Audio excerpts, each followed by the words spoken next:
Is debt beating you down? You need discipline. You need the Debt Ninja. If you've been caught in a financial trap and need to be set free, then you need the Debt Ninja. Want to stop those harassing collection calls, start saving thousands in interest and fees, and get out of debt fast? Then you need to call the Debt Ninja. The Debt Ninja will find the best companies across the country that will help you consolidate all your bills into one easy payment, reduce your payments by 30 to 50%, and get you out of debt fast.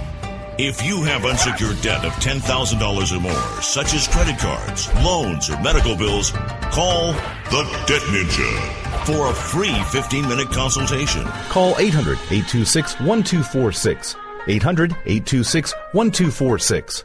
That's 800-826-1246. Call today. The Debt Ninja. Individuals and businesses with tax problems, listen carefully. Do you feel like you're losing control over your finances? If you owe over $10,000 in back taxes or have unfiled tax returns, we can help you take back control. The IRS is the largest and most aggressive collection agency in the world, and they can seize your bank account, garnish your paycheck, close your business, and file criminal charges. Take control of your tax problems now by calling the experts at Tax Mediation Services and take advantage of the Fresh Start program and new laws that may allow us to negotiate a settlement for the lowest amount possible. Our team of tax attorneys and enrolled agents can stop collections and get you protected so you can take control of your financial future. Tax Mediation Services is accredited by the Better Business Bureau. Call now for a free case review and a price protection guaranteed quote. Call Tax Mediation Services now at 800-610-9050. That's 800-610-9050. 800-610-9050. All writers are prone to becoming so attached to our characters and stories that we struggle to see why a passage may not be working. It takes another set of eyes to help us nurture our writing to full maturity. At Black Wolf Editorial Services, we strive to enable writers to develop and grow, shaping stories into masterpieces that can stand the test of time. Editing services are provided for all genres and all age categories. Services range from critiques of the short story through to the line edits of the full-length novel and copy editing for those preparing for publication. We also offer assistance on generating a writer's bio for your website, as well as help with those book blurbs and promotional material. We won't abandon you to the masses. We want to celebrate with you in your successes. Black Wolf Editorial Services, nurturing your writing into maturity. For a full list of services and prices, visit us at blackwolfeditorial.com.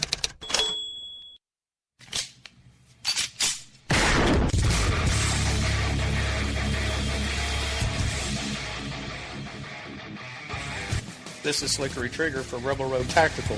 With proper care and feeding, your pistol will be ready when you need it. There to save your life. Shouldn't your gear be that good?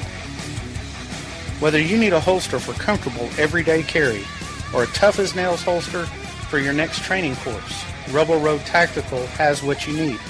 Check us out on the web at rebelroadtactical.com.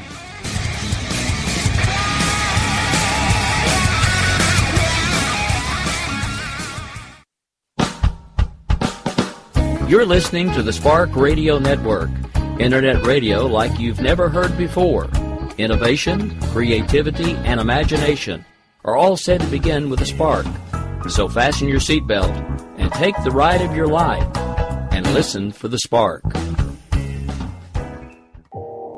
You are listening to KLRN Radio, where liberty and reason still reign. My name is Jessie. I'm a United States Special Forces widow. This gives me a unique perspective on the world around us. If you're willing to listen, I'll tell you how I see it, and I won't pull any punches. This is my POV, which stands for Point of View. Alright, how y'all doing out there today? You know I miss you when I'm not with you. I really do. Now, I'm going to deviate just a little bit from our normal show format of recent past. I'm not starting with a Mosul update. I've got something I just have to bring to you. I didn't believe it until I listened to the audio myself. So I've got the audio, which was taken from a congressional hearing. Yes, the Intelligence Committee had a rare public session congressional hearing, and the Department of Defense was caught, yes, caught red-handed plagiarizing a report to the Intelligence Committee. And their source of the plagiarism? Where does everybody plagiarize from? Wikipedia. You think I'm kidding. No, you think I'm kidding. I know it. I can hear you saying, wait a minute. The DOD is plagiarizing from where? Oh, yeah. They are. Take a listen. Now I'm going to warn you, this is a really long 6-minute audio clip. But we're going to listen in on it anyway. I may stop it during the clip. And what I find even better was that the guy that was being questioned tried to evade answering the question. He got caught, just like the plagiarist did. We are here in a rare open session for this committee because we have struggled to get a lot of answers and provide transparency to the public, which is really one of our most important constitutional duties that we have as the legislative branch of government. I have many questions that I want to get through, so I want to try if we can keep your answers as short and concise as possible. First, I'm going to start, and maybe we'll just start with you, Mr. Letcher. This is for all of you. Are you familiar with Wikipedia, the free online encyclopedia? Yes, I am. Mr. Clapper? Generally, yeah. Generally, yes, sir. Does the Department of Defense or the intelligence community edit Wikipedia pages on behalf of the U.S. government? I really can't speak authoritatively on that. I know I personally have never edited a Wikipedia page. I don't know off the top of my head. I don't think so, but I don't know. Mr. Wirt? I have no knowledge whether or not it happens or not, sir. Okay. Does the DOD or the IC use Wikipedia as an official source of information? I just don't know, Congressman. I would have to look into that. I don't know offhand if it has ever been. I don't know. I know that the department and the IC community uses a lot of open source information. I don't know whether or not Wikipedia is one of those open sources. Okay. Well, Deputy Secretary Work, on March 21st, you and Director Clapper met with Chairman Thornberry, Chairman Frelinghuysen, and myself to discuss the analysis required by the National Defense Authorization Act for fiscal year 2016 regarding the Joint Intelligence Analysis Complex slated to be built at the Croughton Air Base in the UK. Do you recall that meeting? I do indeed, sir. Director Clapper, do you recall that meeting? Yes, I do. Secretary Work, you informed the committee that Department of Defense did not intend to fully reevaluate lower cost alternative sites for the Intelligence Center. As justification for your decision, you provided the committee with 2 documents regarding communications infrastructure supporting Lajes Field in Portugal's Azores Islands. I'm going to ask the clerk to please distribute Exhibit 1 and Exhibit 2, which includes one of the documents provided as justification for the department's decision. I think everybody has the documents now. Secretary of Work, are you aware that significant portions of this document that you passed to 3 committee chairmen to meet a public law were plagiarized from Wikipedia? Well, sir, I can state with certainty that I did not provide Exhibit 2. I have never seen Exhibit 2. Well, I can help explain it. Exhibit 2 are the Wikipedia pages that were plagiarized for Exhibit 1 that you provided to meet the public law. I see. No, I did not know that the information in that document came from Wikipedia. Okay, so you can see basically all of the graphics in this, what you provided us, everything that's highlighted, that was all taken directly out of what we have in Exhibit 2 to provide to 3 committee chairmen to fulfill the requirements of the National Defense Authorization Act.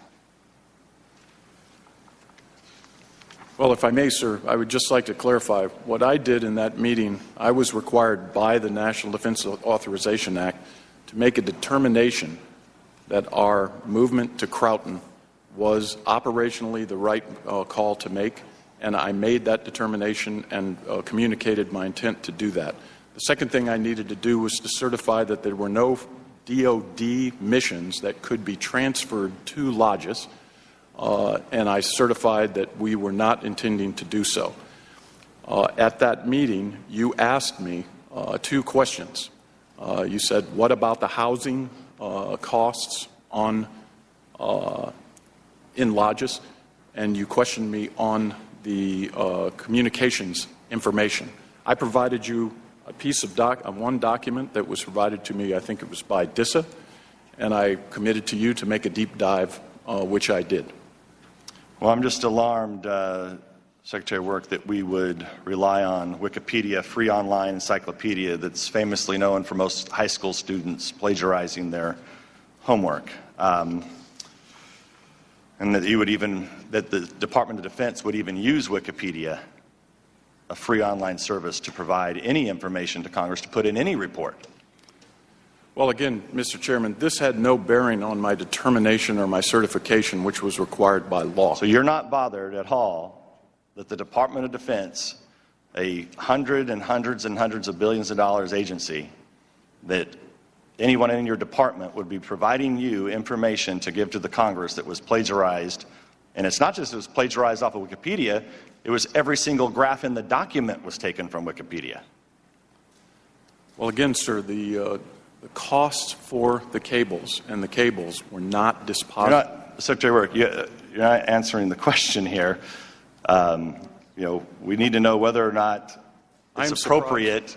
Is it appropriate to take information off of Wikipedia and provide it to the Congress? I would say that I'm surprised that this comes directly from a Wikipedia page.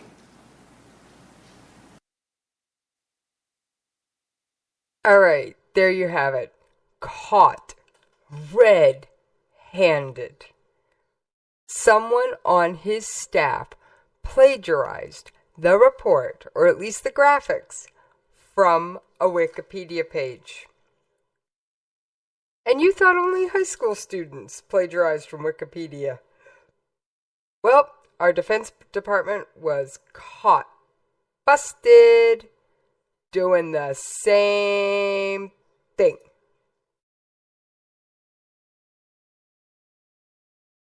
Oh yeah. All right.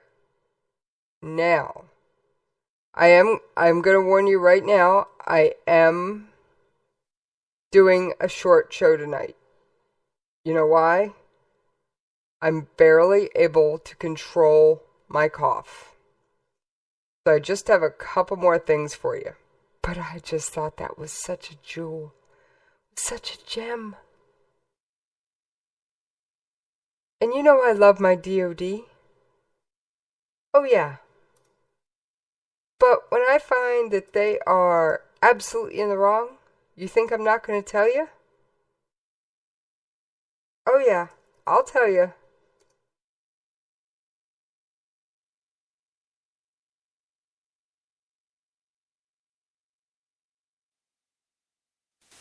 I will tell you.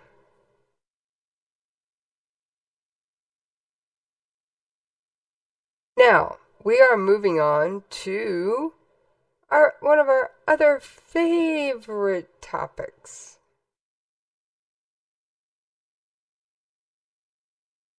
North Korea. Oh yeah, I said it, North Korea. Developing the skills and loyalty of North Korean women are at the center of Kim Jong-un's agenda, according to state media. Kim, who recently restarted inspections of North Korean military sites, provided field guidance at a women's artillery firing practice. Through the artillery practice, the women's firing unit designed to annihilate Marine forces, Kim Jong-un evaluated and determined that the combat capabilities of the women troops established policy and provided on-site guidance in order to raise the spirit of Mount Paektu across all troops. Mount Paektu is known as the Sacred Mountain of the Revolution in North Korea and is officially designated the birthplace of former leader Kim Jong-il.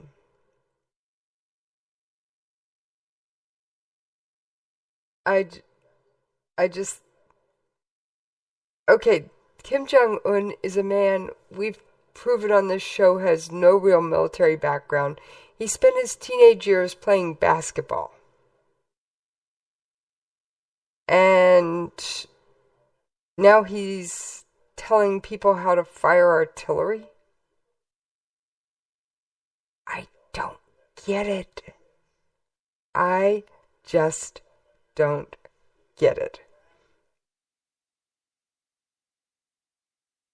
Now, that's not the only intriguing North Korean clip I have. It was a while ago, it was on November 8th, a discussion about the North Korean nuclear crisis.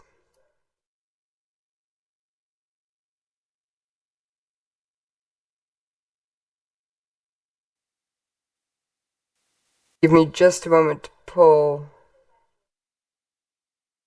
the proper audio for you.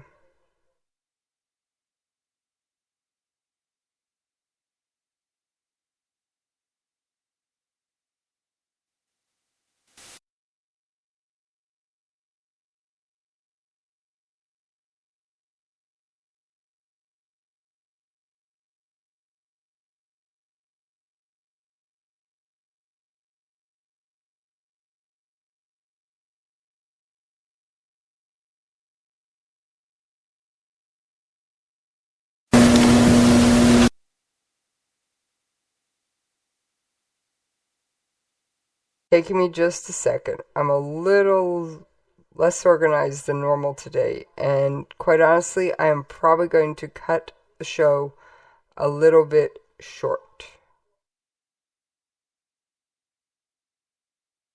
The many opportunities for misunderstanding, for purposeful misunderstanding, to be sure, at some point, but for honest misunderstandings too, and we need to be careful about that. If I don't get another chance, I'm going to say that when we shouldn't, with the DPRK or a country like that, in which we have a history that is fraught, I don't think that the idea of trust makes a lot of sense for quite a long time. So if we make any kind of agreement, even tentative ones of some kind, we should be planning on monitoring and verifying, and we should not simply enter into any understanding with an expectation that everything will be fine. Everything between us and the DPRK will not naturally be fine. It's going to have to be made that way. So you took this as making the idea of Joe, the idea of engaging the North with this background as being especially challenging, and I think you're exactly correct. Thank you, Joe. Phil? Yeah, thanks. Yeah, thanks. I always would love to engage Ambassador on agree to framework, because I love to debate that issue. But in your talk, I must say I agree with almost everything you say here. I would put it a little bit differently, especially this last conversation. To me, the North Koreans over this long period have been very objective, very rational, very organized, very deliberate, from going from point A in 1984 to now this long, long period of developing an impossible thing, a nuclear weapon, under the constraint of U.S., the world out to get them. And they're so close to doing that.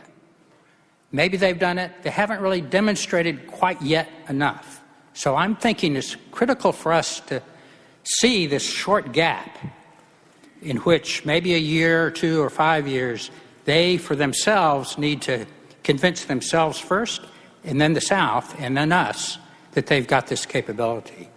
At that point, then I think you're right. They think that the game changes. Not quite yet, though. So I think we have a little bit of room to maneuver. My main concern, though, is my main question on North Korea that you really didn't address. I think you and a lot of people here, we look at U.S. North Korea. I think that's fundamentally a mistake to look at it that way. I think we fundamentally have to look at North and South Korea. And what are North Korea's objectives toward South Korea? I don't think they've given up yet. Maybe they have. I don't know that. If they haven't given up, we've got a really big problem. Because that's where what you call the deterrence effect of the nuclear weapons plays a really big role. And you correctly put that. You didn't know. I mean, you said you don't know what they're thinking on that. I think that's what we need to figure out and convince them very quickly that South Korea is off the table. Otherwise, if you remember back in the 1970s when they had a very large artillery capability against Seoul, before we really ramped up to challenge that, they were doing all kinds of mischief in South Korea, if y'all remember. All right, I agree with his statement. The reason I brought it up, he said trust with countries like North Korea. I know you had to listen to a whole lot of yibber. I'm sorry, folks. I told you I'm barely controlling my cough. That's why I am going to cut the show in just a couple minutes. Countries like North Korea. Wouldn't Iran be a country like North Korea? The only difference is Iran is a single country, and it's not a divided country, and it's not still under a declaration of war with one of our allies. But much beyond that, I don't see a lot of difference. Iran is pursuing nuclear weapons we don't want them to have. North Korea is pursuing nuclear weapons we don't want them to have. Both countries, up until very recent past, have been under extreme sanctions. The U.S. has not lifted sanctions against either country. However, many countries are starting to trade with Iran. So it's becoming a little bit less like but. Now, to tie that segment, remember yesterday I mentioned OPEC and the oil? A Russian delegation visiting Tehran signed a handful of agreements to work with an Iranian oil company, a managing director said. More than 24 representatives from top major oil and gas companies in Russia, including Gazprom, are in Iran this week to discuss opportunities in opening the Iranian energy sector. The documents were inked between Iran and Lukoil, Tatneft, Zuberneft of Russia. It was, quote, the Russian agreements followed a similar arrangement with the NIOC, the Norwegian oil and gas producer, DNO. The Norwegian company said it would examine the possibilities for development of the Western Chalog oil field, which is estimated to hold more than $2 billion a year. All right, 2 years ago, when sanctions noose was tightening on Tehran, Russia itself was under financial pressure. We're reviewing a potential oil for goods deal. Remember, they had the oil for food program, but they were trying to work out an oil for goods. Now, Iran, the sanctions have been lifted, and guess what? Iran is trying to profit off that. Can anybody blame them? I can't. But I must say, I don't see, this is where I go back to the Iran nuclear deal. We are trusting Iran to monitor itself. We don't trust Russia. Russia's in bed with Iran. Hello, people. Hello. Wake up and smell the coffee.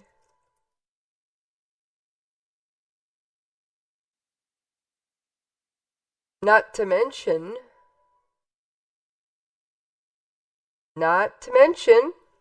we're going to go back to North Korea. This is a Connect the Dots episode. Fears are cash-strapped Kim Jong-un may be willing to part with the secrets of his rogue state's nuclear missile program to Iran. The U.S. and South Korea on higher alert after receiving reports North Korea is to test fire an intermediate-range ballistic missile when Donald Trump enters the White House. The missile test is a warning that Pyongyang will never give up its nuclear program. Now it's rumored Iranian observers will be on hand. But anyway, now it's feared cash-rich Iran could offer monetary assistance to the Hermit Kingdom in exchange for missile technology. Security ties between North Korea and Iran reach back as far as the Iran-Iraq War in the 1980s, when North Korea supplied Iran with hundreds of Scud-B and Scud-C missiles. Experts say evidence the two countries may be working together again are not just the similarities between their Scud derivatives, but also similar design choices incorporated into the two countries' space launch rockets. One instance of technology transfer came to light earlier this year when North Korea tested a new rocket engine incorporating Iranian technology. Now you see why I don't want North Korea getting a bomb, never mind Iran. Neither one of these dictators can be trusted. I'm sorry, in my mind they are both crackpot dictators, and in the case of Kim Jong-un, he is literally starving his people to death to fulfill his nuclear ambitions. That, folks, is wrong. Alright, I've got 2 more notes, and then I am ending my show. I've got a brief audio clip about special forces and the fight against Daesh. And then I've got one more quick article. Defense Secretary Ash Carter visited Herbert Field and Eglin Air Force Base, saying both Florida installations are critical to national security and special operators play a key role in the fight against ISIL. And then in addition to destroying ISIL in Iraq and Syria, we're also pursuing them and destroying them everywhere else in the world. Afghanistan, Libya, where they appear, and protecting our own people back here at home. I'm confident of the outcome of that. We're obviously trying to accomplish that as quickly as possible, and the forces here that I was visiting with today are an essential part of that. Carter also said special operation capabilities used nearly every day somewhere in the world. To watch more of Thursday's news conference, head to defense.gov. All right, here's my feel-good story of the day. The man who serves up little smiles in Iraq's refugee camp. A popsicle and a smile may not be a substitute for a psychologist, but it makes the conditions more bearable for IDP children. Internally displaced type. Ibrahim, the Candyman, is seen as the big brother for many of the internally displaced children. It's recess at the makeshift pool at the Ashti camp for internally displaced people, and Hadir Ibrahim is ready to receive his throng of little customers. On the outskirts of Suleimania, in Iraq's Kurdistan region, a small shack right across the narrow dirt road from the school, customers pour out like clockwork every day. Around here, he's known as Ashti Camp's Candyman. His shack is filled with all sorts of brightly colored, tooth-decaying sweets, popsicles, chips, popcorn, and drinks. It's a business, yes, but he admits this is something more than a job. It's a service that sends up endless smiles. These children come to see me at recess every day for a snack or a drink, and some others come from the opposite end of the camp because they know there's a guy here who will be kind to them and smile at them. All the way here for a smile, can you imagine? There are 8,000 children among the 2,800 internally displaced families that live here, and many bear the scars of trauma. Some have gone mute, others have recurring nightmares. At 26 years old, Ibrahim is seen as a big brother for many of these children, and like them, his journey here has been difficult. My town is about half an hour from Mosul, he recounts. We heard Daesh entered the city, but we stayed for about 10 days. When we realized the situation could get better, not worse, we left. At the candy shack, among the smiles and sweets, he sees that the children are suffering. They like to talk, but they don't show their feelings or problems, he says. They come to laugh a bit and buy sweets with the little pocket money their parents can afford to give them. Some are polite, he says, while others have stolen from him. I'm tough with the thieves, but not too tough.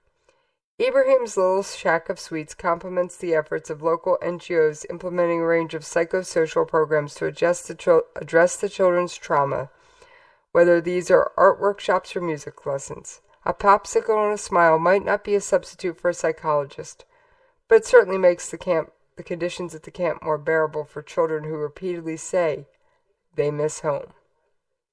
All right, folks, my cough and my throat are getting progressively worse. No screaming tonight. I'm out of here.